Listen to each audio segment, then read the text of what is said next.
শুরু করার পূর্বে সর্বপ্রথম সশ্রদ্ধ প্রণতি নিবেদন করছি রাধা গোবিন্দ ভগবানের রাতুল রঙ্গা শ্রী চরণ কমল।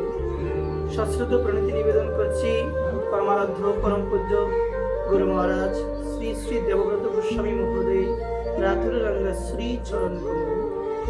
সশ্রদ্ধ প্রণতি নিবেদন করছি উপস্থিত সমস্ত গৌর অনুরাগী কৃষ্ণ ভক্ত মায়েদের আপন আপন শ্রী গুরু মহারাজের রাতুল রঙ্গা শ্রী চরণ কমল।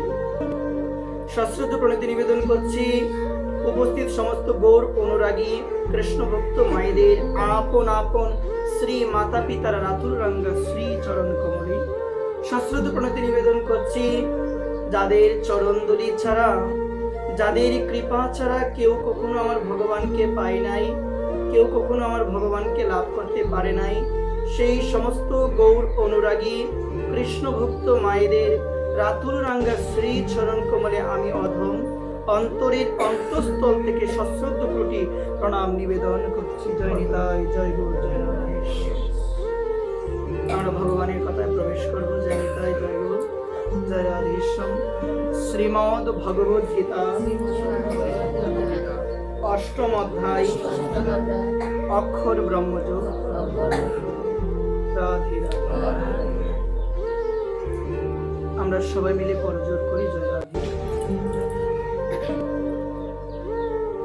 অনন্য চেতা সততম য মাম স্মরতি নিত্যস্য তস্য অহম সুলভ পার্থ নিত্য যুক্তস্য যোগিন।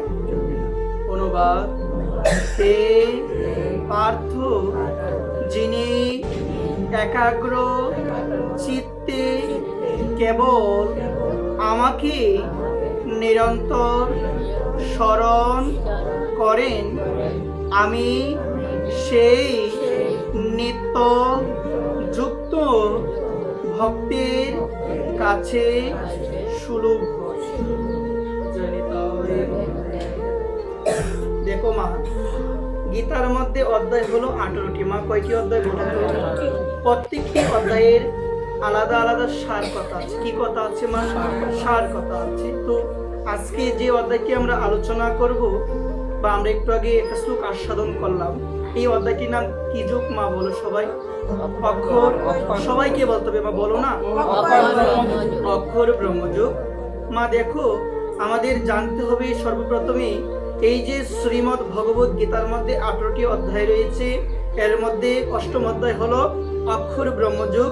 এই অক্ষর ব্রহ্মযুগের সার কথা হলো, সারাটা জীবন যদি আমি ভগবানের নামকে আশ্রয় করে থাকি, আমি যদি সারাটা জীবন আমার প্রভুর নাম আমি স্মরণ করি, আমি যদি সারা জীবন আমার প্রাণময়ী প্রাণেশ্বরী শ্রীমতী রাধারানীকে আমি স্মরণ করি, তাহলে আমার অন্তিম সময়ে, আমার অন্তিম কালে আমি আমার প্রাণেশ্বরী শ্রীমতী রাধারানীকে আমি ডাকতে পারবো।